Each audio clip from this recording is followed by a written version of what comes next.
Kung mabilis na napauwi noon mula Indonesia, sina Sheila Guo at Cassandra Ong, hindi raw ganito ang sitwasyon ni dismissed Bamban Mayor Alice Guo.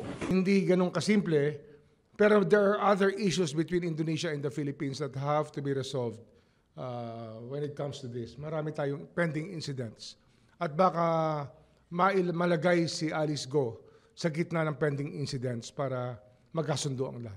Immigration ang humuli noon kina Sheila at Cassandra at na-deport sila dahil sa immigration violation kaya napauwi ng bansa. Indonesian police naman ang nakahuli at may hawak kay Mayor Guo, kaya PNP at Department of Interior and Local Government ang pangunahing kausap ng Indonesia tungkol dito. May mga bagay pa raw na kailangang plansyahin sa pagitan ng Pilipinas at Indonesia. Hindi din detalye ni Remulla kung ano ang mga isyong ito.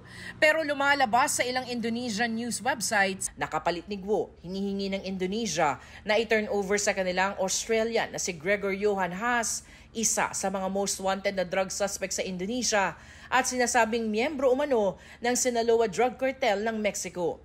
Naaresto si Haas sa Bogo, Cebu noong Mayo sa bisa ng red notice na inalabas ng Interpol matapos siyang kasuhan sa Indonesia kaugnay ng smuggling ng droga, krimen na may parusang kamatayan doon.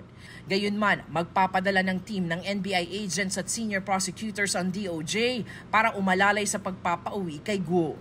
May dinitingnan na raw ang Department of Justice na ilang immigration personnel na maaaring sangkot sa pagpupuslit kay Guo palabas ng bansa. Nagpupuslit papasok nung araw yung Pastillas gang, at nagpupuslit din sila palabas.